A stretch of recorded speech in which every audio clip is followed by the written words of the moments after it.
Quem é Estrigas? Estrigas é a complementação no setor artístico de Nilo de Brito Firmeza no setor odontológico. Este é Estrigas e, como eu disse, no setor artístico, proveniente de um apelido colocado no Liceu do Ceará na década de 30. Né? Esse Estriga é derivado de Strigini. Strigini foi um circo que passou aqui em Fortaleza e também o nome do dono do circo, que era o acrobata do circo, era um camarada muito forte e, como tal, fazia contraste comigo, muito franzino. E no liceu havia quase uma tradição, e nós já estamos até entrando na memória, né, já que esse programa é memória viva, nós estamos entrando na história, porque o Strigini, como circo, ficou esquecido. E então fiquei eu com o apelido de Strigini no liceu, devido a esse fato que eu citei. Né? E então, no meio artístico, Strigini virou Estrigas. Agora, há quem diga também que Strigini vem de strega, de pequena bruxa, strega em italiano, que seria bruxa, pequeno bruxo. Você se considera bruxo também, Estrigas? Às vezes até que se parece, tá? Às vezes até que dá para a gente fazer, e é necessário fazer umas bruxariazinhas para poder passar. O Estrigas. Mas eu acho também que se Estrigas for derivado de Strigini, tudo bem, né? Mas se for querer derivar Estrigas de Estregas, está meio complicado, porque Estriga vem de Strigini.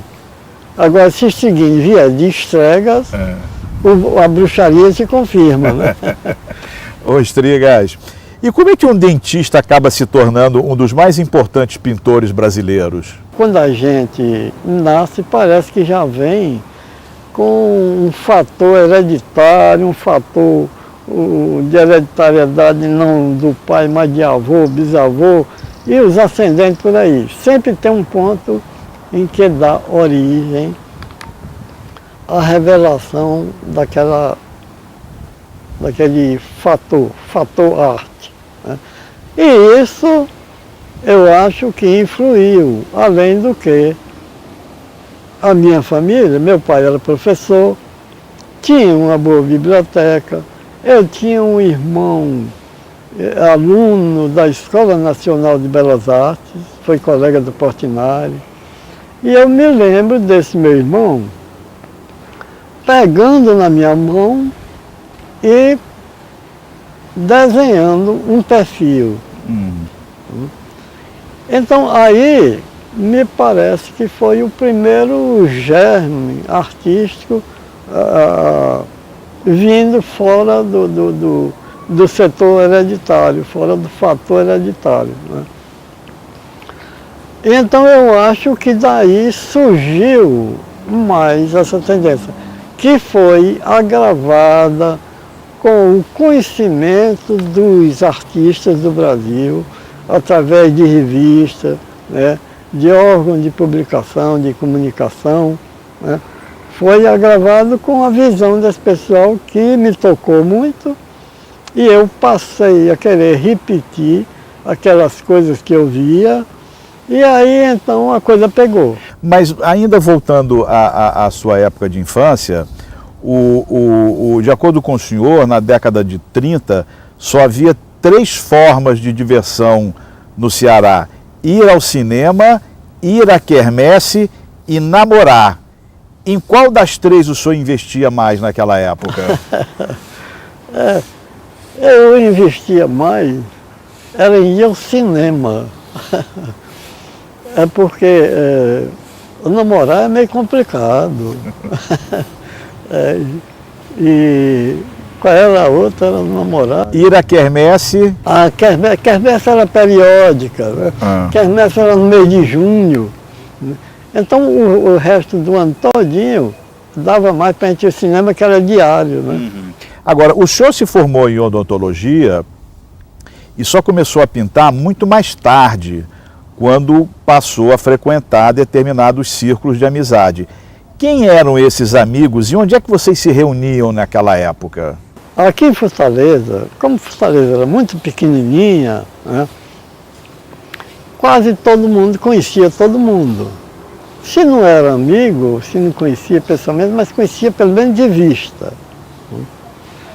E no Liceu do Ceará, como aluno, como estudante, a gente conhecia os estudantes.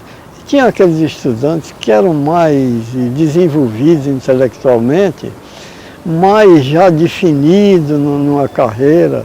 E havia os escritores jovens, aqueles que vieram a formar depois, o grupo Clã. E havia também um grupo de artistas plásticos. Né? Esses artistas plásticos, eles tinham os seus locais de trabalho. Mas a gente conhecia uns e outros, independente disso. Conhecia porque conhecia do meio que era pequeno. O Antônio Bandeira, por exemplo, como é que o senhor conheceu o Antônio Bandeira? Pois é, Antônio Bandeira foi um que eu conheci aqui no Mandubim. Antônio Bandeira e Aldemir Martins eu conheci aqui. Por quê? Porque o Eduardo Campos morou aqui no Mandubim na época. Né? Na década de 40 ele morava aqui. E o Eduardo Campos era já um pretendente a escritor. Né? E ele conhecia esses outros elementos que também tinham a mesma pretensão que ele. O Luiz Medeiros, o Braga Montenegro, o Otacílio Colares, Antônio Girão Barroso. Todo esse pessoal era estudante e todos se conheciam. Bem, então o Eduardo Campos, aí 42, por aí, resolveu oferecer uma panelada a uns dois amigos dele que fizeram parte do congresso de poesia e estavam retornando. Então me pediu para servir essa panelada aqui, no Mandubim, aqui em casa. Aqui nesse sítio? É. E foi nesta panelada que eu conheci o Bandeira e o Aldemir Martins. Eu já conhecia o Otacílio Colares, já conhecia o Aloysio, né? E nesse dia, o Mozart Soriano Aderaldo também, que eu já conhecia do liceu, era contemporâneo. Né? E aí eu conheci, mais interessante, não fazia parte do meio deles. Porque naquela época o senhor não pintava ainda, já, não, ou já pintava? Eu não pintava. Não pintava ainda. Agora, eu lia muito sobre arte, sobre literatura. E o senhor acha que, de alguma forma, esse encontro com o Aldemir e com o Bandeira lhe deram um certo entusiasmo para começar a pintar? Eu acho que sim, porque eu via as exposições, eu ia a toda exposição que aparecia aqui, e acabei indo bater na Escape. Né?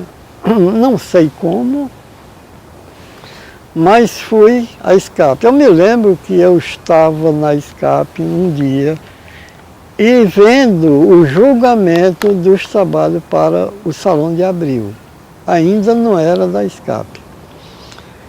Posteriormente, eu me associei à Escape e ingressei num curso livre de desenho e pintura que a Escape havia criado. Aí parti para outra fase dentro do setor artístico. Mas a partir desse encontro com o Bandeira e com o Aldemir, o senhor passou a estabelecer com eles uma amizade permanente, contínua? Pois é, aí eu me tornei amigo do Bandeira. O Bandeira e o Aldemir a gente sempre encontrava aí pela rua, mas era encontro de rua. Ninguém tinha aquele ambiente comum a todos. Ele tinha, com o grupo dele, né? O Ademir tinha. E esse grupo Mas eu tinha o meu grupo do liceu. Mas o grupo dos pintores, quem é que fazia parte? Barrica também fazia parte desse grupo? Barrica já era um artista que vinha de mais tempo, né? O Bandeira, por exemplo, surgiu na década de 40. Né? Raimundo Sela também é mais antigo. Raimundo Sela já é, em 17, Raimundo Sela já estava sendo premiado no Salão Nacional de Belas Artes. Mas o senhor também teve contato com o Raimundo Sela e com o Barrica? Não, Raimundo Sela não. Barrica, não chegou a ter contato com ele? Barrica se tornou muito meu amigo, andava muito, passava tempo aqui em casa. Né? E eu tive uma aproximação muito grande, foi com Barrica. Né? E naquela época, vocês trocavam algum tipo de experiência do ponto de vista artística? Como, por exemplo, um comentava a obra do outro? Era, na Escape, os quadros que a gente pintava, todos os artistas viam e davam suas sugestões, seus conhecimentos. Né? Eu me lembro, por exemplo, quando eu comecei a pintar, que eu pintei um quadro aqui no Mondubim, que é muito verde, muito cheio de mato, né? Então meu quadro tinha muito verde. Quando eu levei o trabalho para Escape, mostrei ao João Maria Siqueira, que era um dos pintores também, veterano, né? O João Maria foi e disse, "Ih, rapaz, você foi fazer logo verde, o verde é a cor mais difícil que tem para a gente trabalhar." Eu digo, bom, então eu já cheguei ao máximo. Eu estou na cor mais difícil, cheguei ao máximo.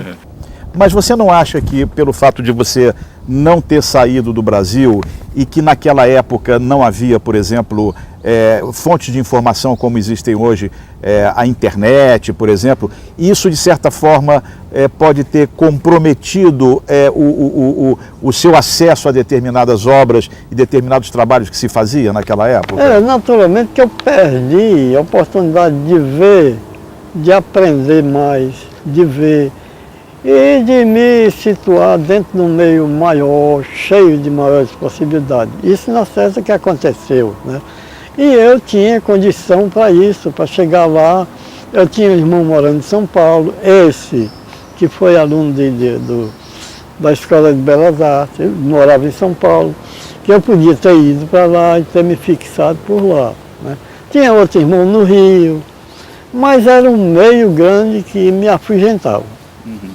Estrigas, naquela época, qual era o embate que existia entre os acadêmicos e a sua geração que começava a fazer uma arte que mais tarde seria conhecida como arte moderna? Vocês, afinal, seriam os modernistas.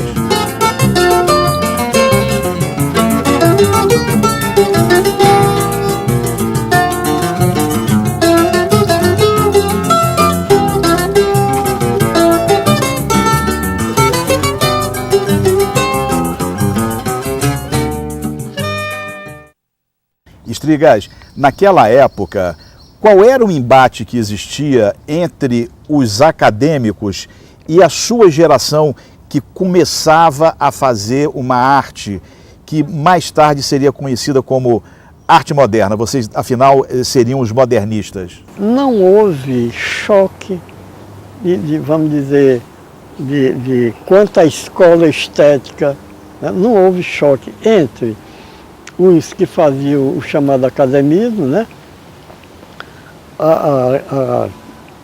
Aquela arte neoclássica. Não houve choque entre os dois elementos, ao contrário. A parte acadêmica apoiou a parte jovem que estava promovendo, com a liderança do Mário Barata, a renovação da nossa arte. O Sela apoiou, fez parte da Escape, expôs com os artistas daqui, né? Os outros acadêmicos, quem era o Tarcílio Azevedo, também participou da Escape, foi fundador, participou do Centro Cultural de Belas Artes, que foi anterior à Escape. Então não houve nenhum choque. Agora, quando houve esse movimento, foi um movimento que não se denominou modernista. O movimento que em 41 deu como resultado a criação do Centro Cultural de Belas Artes. Não se definia modernista, mas havia um modernismo, que eu chamo de modernismo não declarado. Através de quem? Através justamente de Barrica e TX. TX é Pretextato Bezerra. Então, esses dois faziam trabalhos muito característicos, né, das propriedades dos trabalhos modernos. Eles faziam, mas não se declaravam modernistas. Agora, o Mário Barata, que foi quem promoveu o movimento de renovação, o Mário Barata, ele sim se dizia modernista. Nós somos modernistas. Aí é o que eu chamo modernismo aí declarado. Então, para mim, eu já situei o modernismo aqui em Fortaleza foi na segunda metade da década de 30. Com quem? Com TX e Barrica. Esses dois fizeram o modernismo, mas não declararam. Quando foi em 41, com o movimento do Barata, que deu o Centro Cultural de Belas Artes, veio o Barata declaradamente modernista. Nós somos modernistas, nós estamos fazendo modernismo. Aí era Barata, que era Bandeira, Aldemir, Garcia e todos aqueles artistas que não queriam fazer mais o acadêmico, estavam dentro do modernismo. E o senhor também se incluía nesse grupo? E eu, quando entrei, eu já entrei com a orientação do trabalho moderno. Né? Aí os outros que vieram, Zenon, Sérgio Esmeraldo, que veio também na época de Zenon, em 49, começou a aparecer aqui em Salão de Abril. Então o modernismo para mim, está fixado aí. É bom que nós estamos na memória, e não há memória disso, né, a não ser que eu tenha batido fixando isso. Veja você, a poesia está determinada. Foi de 27, com quem? Com o mesmo fez parte, Mozart Firmeza, o Jardim de Carvalho, Sidney Neto, né? Fizeram aqui a poesia moderna, em 27, então está fixado isso. 1927, modernismo da poesia. No Ceará. No Ceará. Isso daí é pacífico, os críticos dizem, a história da literatura diz, está tudo aceito, tudo muito bem. Né? Modernismo na poesia está aí. Mas por que é que a gente não fixa isso na memória também das artes plásticas? A segunda metade da década de 30 e a declarada na década de 40. Com Barata. Então, nós estamos na memória viva, vamos colocar isso já na memória viva. Porque não tem ninguém. Ou nós não temos historiadores que façam isso, né?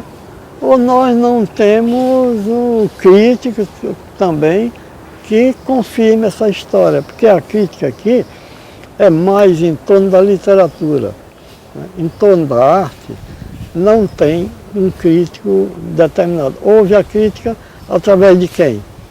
Do Aloysio Medeiros, do Braga Montenegro, né? Que faziam a crítica de arte e faziam a crítica literária. O senhor sente falta de que haja críticos? Eu sinto falta de uma crítica. A crítica que há hoje em dia se transformou um simples registro do acontecimento. Vai, quando muito, a um comentário. E os críticos não querem mais se comprometer. O que hoje, Estrigas, é chamado de arte que você não considera arte? Uma arte que até mesmo se declara isenta de qualidade, sem necessidade de qualidade, para mim não é arte. Se não tem qualidade, se não tem a parte estética, a estética é a alma da arte, é a essência da arte, é a estética. Um trabalho sem estética, um trabalho sem qualidade não é arte, né? Pode ser uma manifestação aproveitada, extra-artística, mas aproveitada no campo da arte para obter vantagens. É uma coisa forçada por um golpe comercial. Tem uma máfia manipulando arte, artista e meios de comunicação. O senhor acha que isso, que o senhor está se referindo, a essa manipulação, é o que há de errado hoje no mercado de artes no Ceará? Não é no Ceará, não. O senhor acha que é um fenômeno mundial? É no mundo, esse processo é no mundo. Aqui no Ceará é pouco. Aqui no Ceará é pouco. Mas essa forma de colocar esses trabalhos como arte já vem com muita força, porque vem com a força do dinheiro, com a manipulação do dinheiro. Como é que o senhor encara o fato de artistas como Romero Brito, que é tido como um pintor de vanguarda, ter quadros cotados hoje em mais de $1 milhão? Justamente dentro desse processo de valorização do trabalho por meios, né, vamos dizer, publicitário. Olha, um processo utilizado hoje em dia nesse sentido, que a gente está falando aí.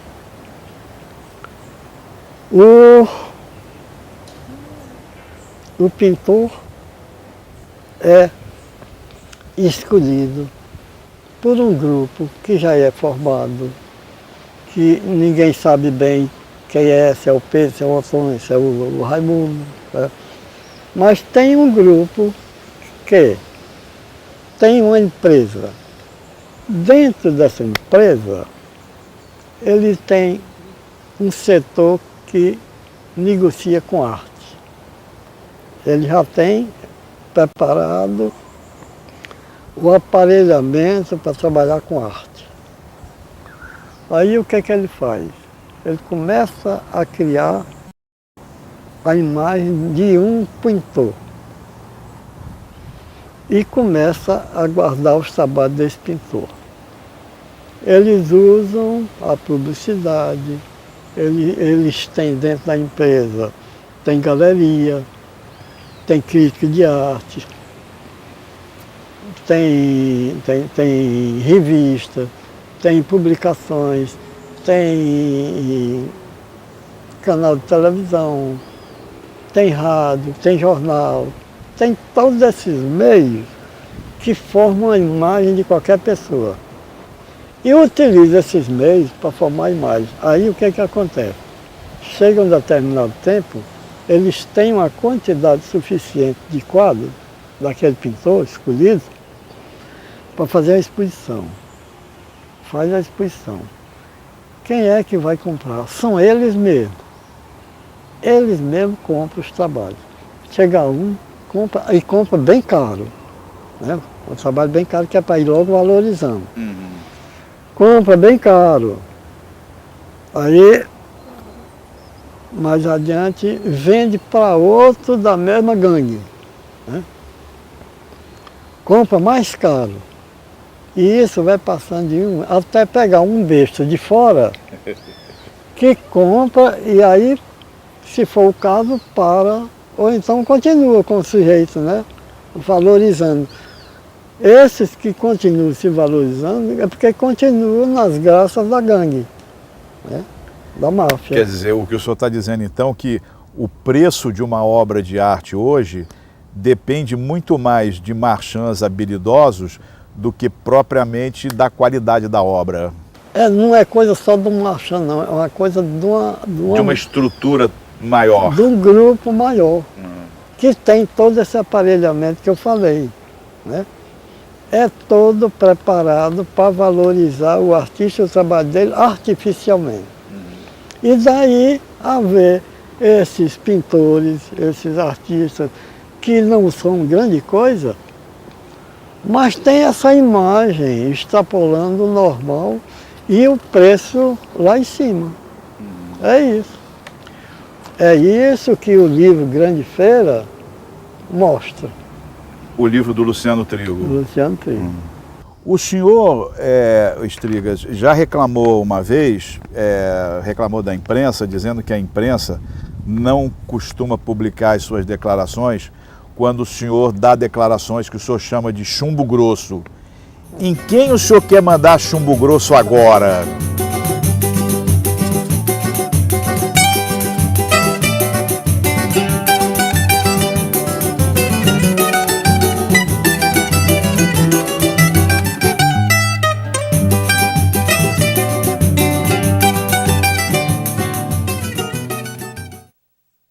O senhor, Estrigas, já reclamou uma vez, reclamou da imprensa, dizendo que a imprensa não costuma publicar as suas declarações quando o senhor dá declarações que o senhor chama de chumbo grosso. Em quem o senhor quer mandar chumbo grosso agora? Olha, mandar chumbo grosso, eu tenho um mandado de chumbo grosso em cima de quem? Em cima do Salão de Abril. Um Salão de Abril que eu acompanho desde o começo. Esse Salão de Abril foi um salão mais importante, um salão tradicional, um salão que não vai perder nunca a memória, porque foi o salão por onde passaram todos os grandes artistas do Ceará. Mas o Salão de Abril, de um certo tempo para cá, ele vem entrando justamente na apresentação de trabalhos destituídos de qualquer expressão artística. Ele vem se tornando um representante desse momento que eu chamo decatemporâneo, que é o decadente do contemporâneo. O Salão de Abril parece que se arvorou em representante desse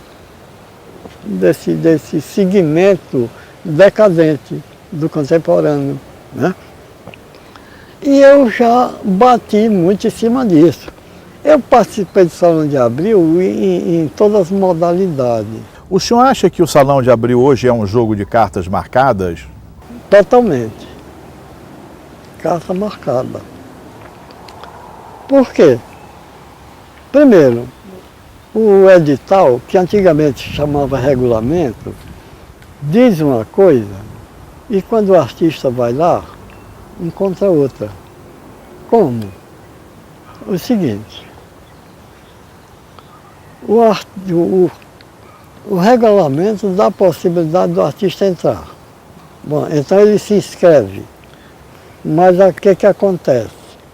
Se ele não estiver dentro do regulamento, dentro do figurino, não é nem do regulamento, dentro do figurino artístico ou extra-artístico, né?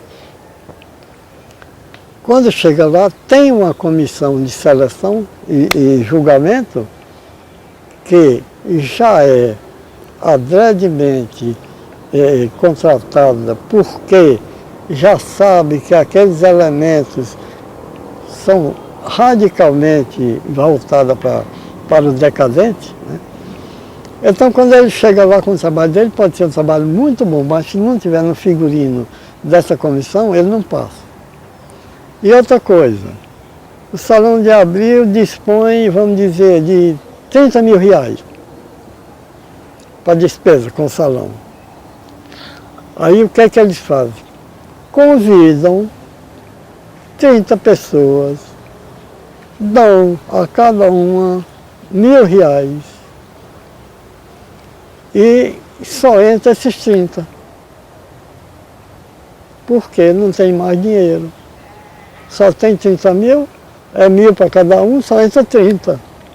Pode ter o melhor trabalho do mundo, não entra. Ora, isso é totalmente errado isso. Mas fica por isso, porque quem determina como deve ser o Salão de Abril, tem todos os poderes para fazer. O que foi, Raquel? Quer dizer, o Salão de Abril, no momento atual, ele está praticamente É um fracasso. inexpressivo. Inexpressivo. Tá. Esse é chumbo grosso. Esse é chumbo grosso. Agora, eu afino um pouco o chumbo, porque eu gosto do pessoal. Claro. Do pessoal que faz o salão, da comissão. Eu gosto. Agora Estrigas, independente dessa questão específica da arte contemporânea a que você se refere no Salão de Abril, qual é o conceito que você tem da arte contemporânea que é feita hoje aqui no Ceará? Olha, toda a arte contemporânea e toda a arte, desde o começo até os dias de hoje, tem seus trabalhos bons e tem seus trabalhos ruins.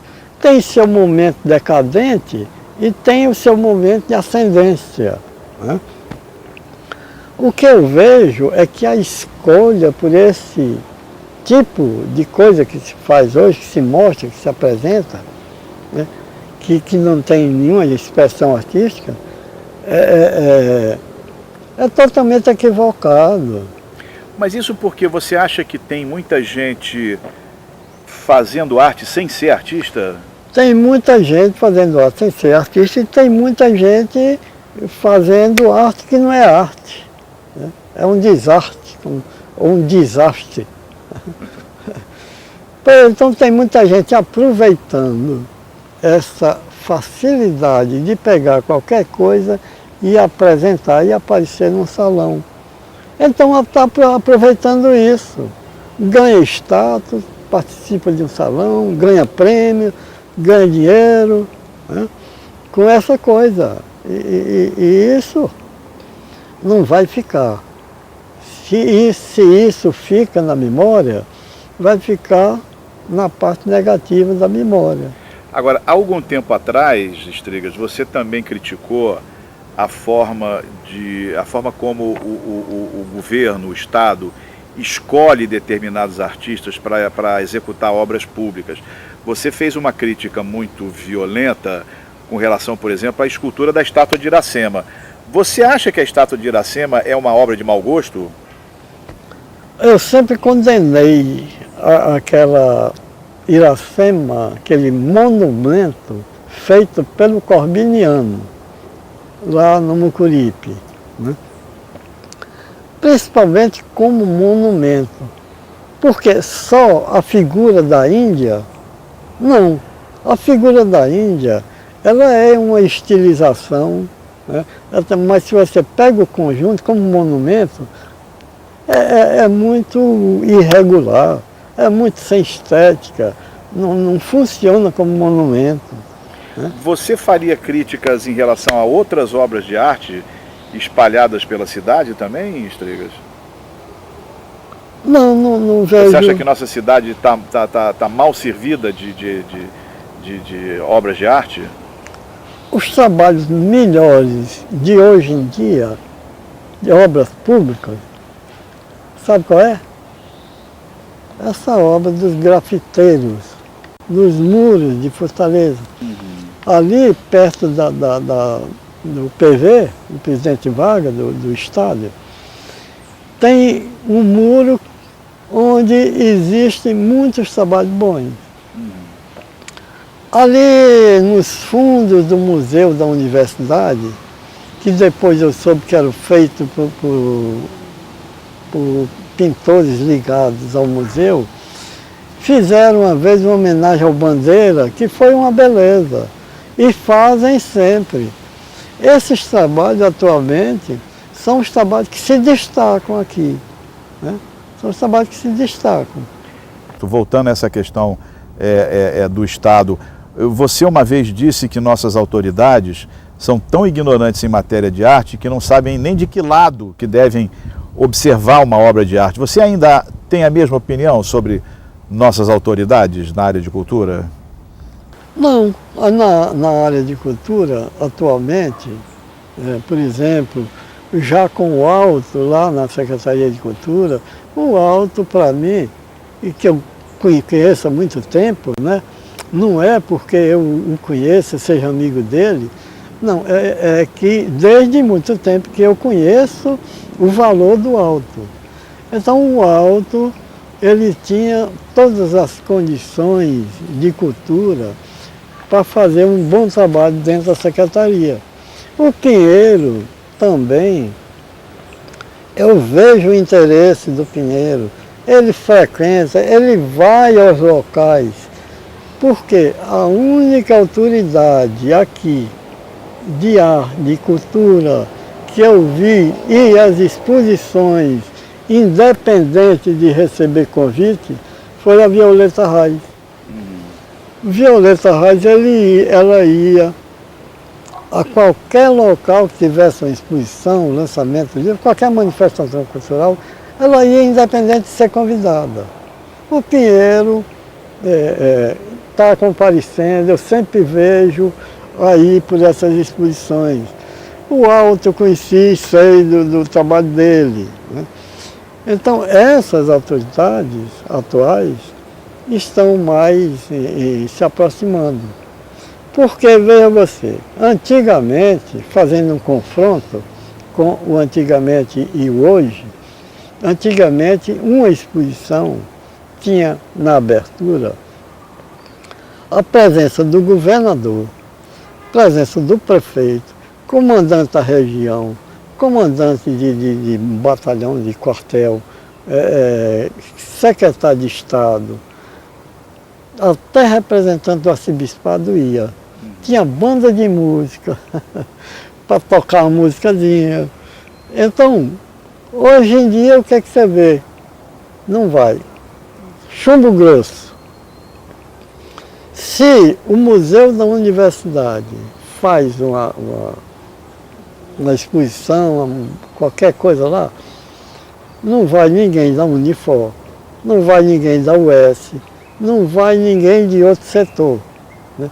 A mesma coisa acontece, a Unifor faz uma coisa, não vai ninguém da Universidade Federal, não vai ninguém do governo, é muito difícil, é muito sem esse apoio pessoal. Ô Strigas, vamos falar um pouco mais de pintura, queria falar um pouco mais da sua obra. Qual foi o artista que te provocou o maior impacto na maneira de você pintar? Strigas, naquela época, qual era o embate que existia entre os acadêmicos e a sua geração que começava a fazer uma arte que mais tarde seria conhecida como arte moderna? Vocês, afinal, seriam os modernistas.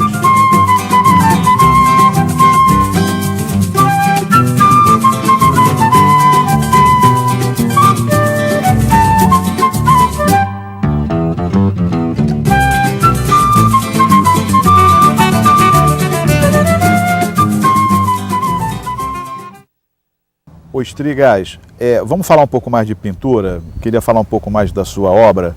Qual foi o artista que te provocou o maior impacto na maneira de você pintar? Antônio Bandeira.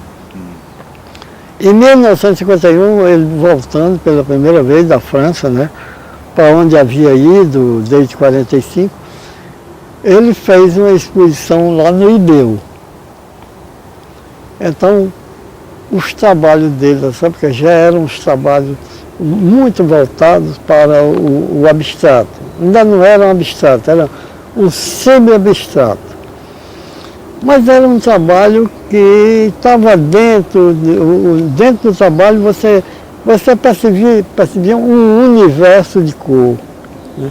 Um universo de motivação, de tema, um colorido muito poético, muito bonito, muito tocante. E o que dá motivação para Strigas pintar? A vida.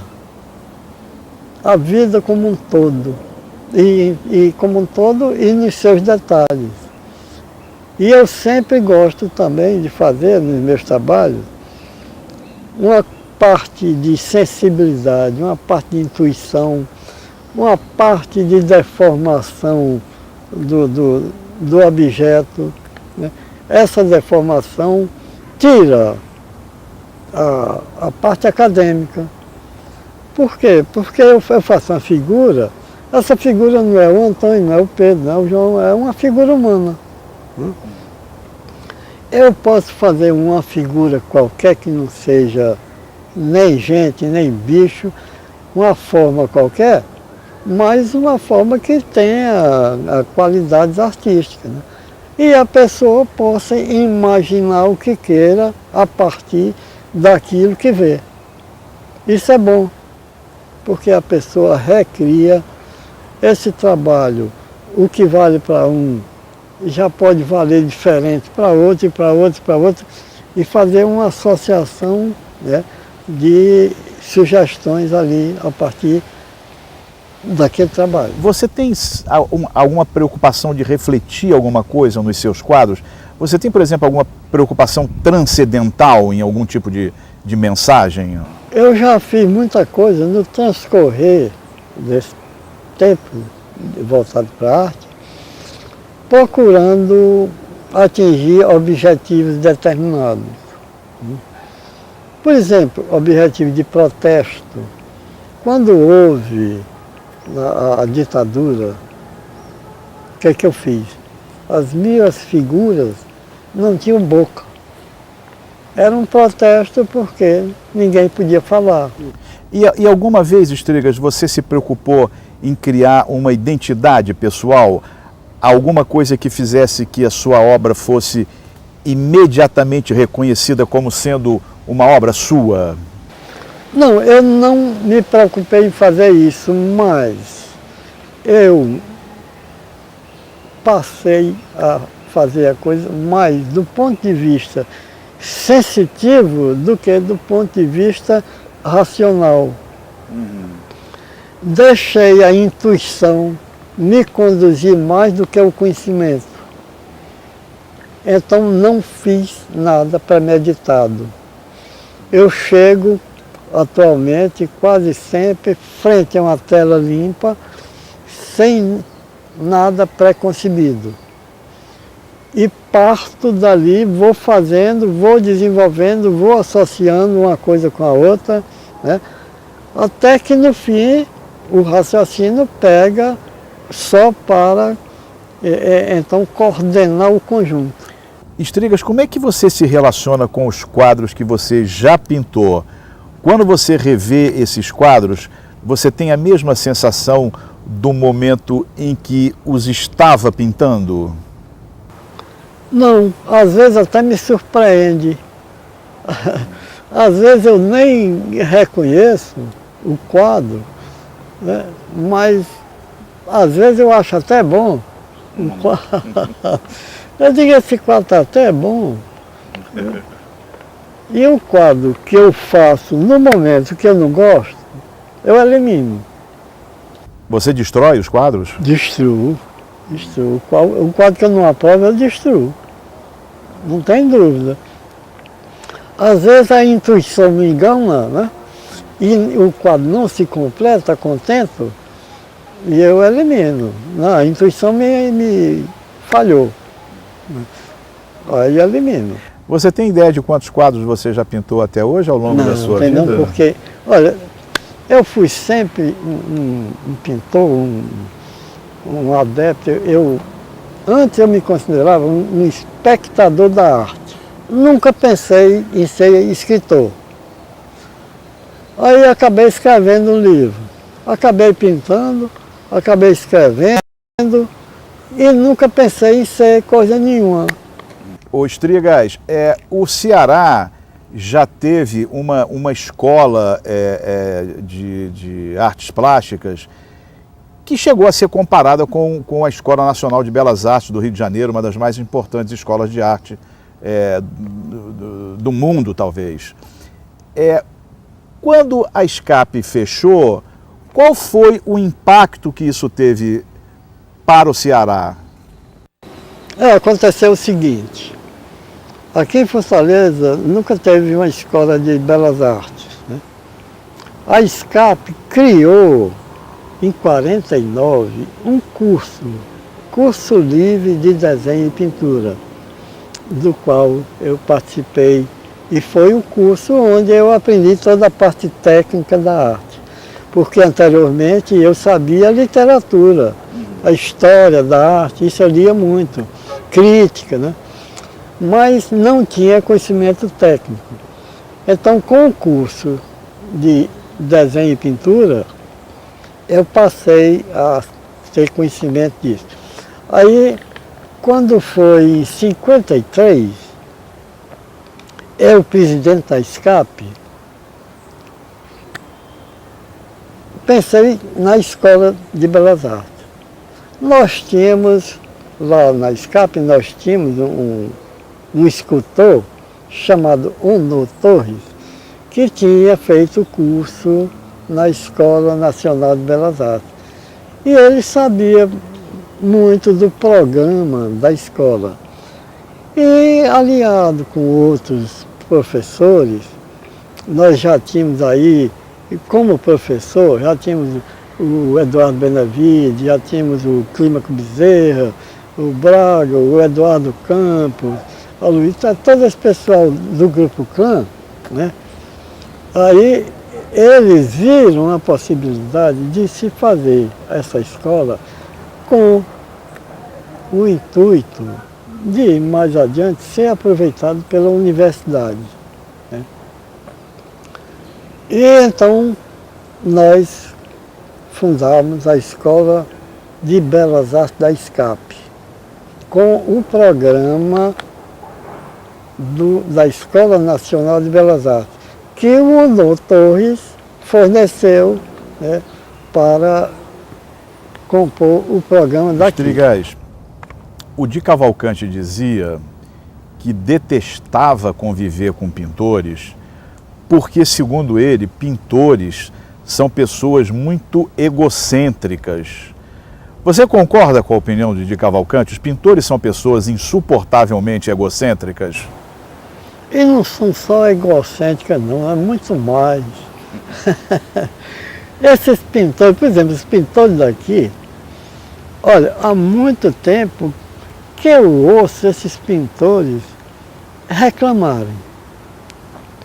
Reclamar disso, reclamar daquilo, mas tudo mais com referência à participação e à remuneração, quer dizer, a venda de trabalho, né? Reclamam, mas não tomam atitude. Olha, os artistas daqui, o que perderam? Perderam a SCAP. Quando foi feita a Secretaria de Cultura do Estado, que criou o Centro de Artes Visuais, e posteriormente a Casa de Cultura pegou um prédio que era para os artistas terem agarrado e nunca mais ter soltado.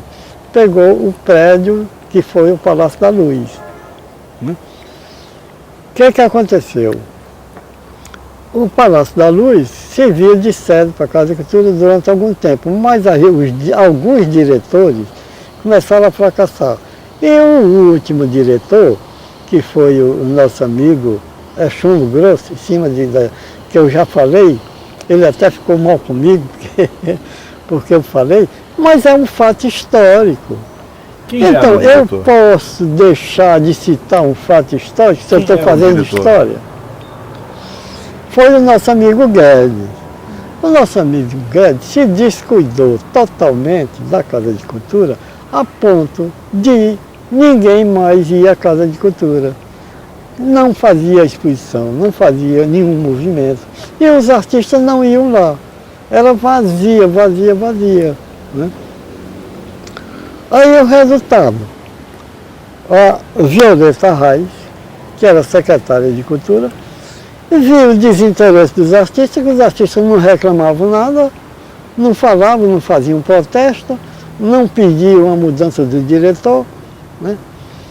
A Violeta Reis se achou com toda a razão, né, em ceder o Palácio da Luz para a Academia Cearense de Letras, com tudo que tinha dentro.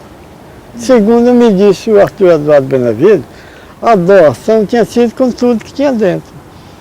E tinha muita coisa.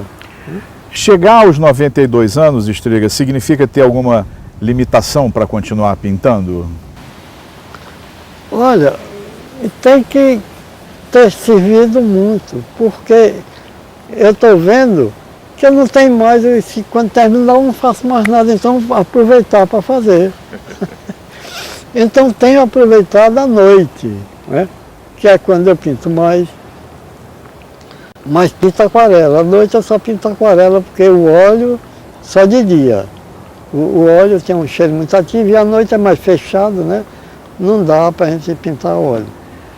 Então eu estou pintando muito aquarela à noite. E óleo eu pinto no mês, eu estou pintando os 2 trabalhos a óleo, né? Só. Mas a motivação vem a motivação porque eu estou vendo que se eu não fizer agora eu não vou mais fazer. Então vamos aproveitar, vamos fazer. E eu quero, como eu tenho dito, terminar o meu tempo com muito bom humor. Ô Estrigas, você disse também uma vez que você pinta como se a vida e a morte estivessem saindo pela mão e precisassem ser aprisionadas na tela. Qual das duas você mais teme? A vida é mais perigosa do que a morte, né? Porque na vida a gente está sentindo. Na morte a gente não sente mais nada não, a morte acabou. Ô Estriga, disse também do artista que ele está sempre à procura da mulher ideal. A mulher ideal não é uma figura abstrata que só existe na mente dos poetas? Totalmente. É só na mente das pessoas mesmo que existe a coisa ideal. Porque a coisa ideal, ninguém chega nunca a ela, não. Mas a coisa ideal é um motivo muito forte para a gente caminhar num bom sentido, ou no sentido do melhor, né? Sem esse idealismo, a gente não prossegue, a gente não vai avante, a gente não evolui, não, né? Tem que ter, o ideal tem que ter, tem que haver.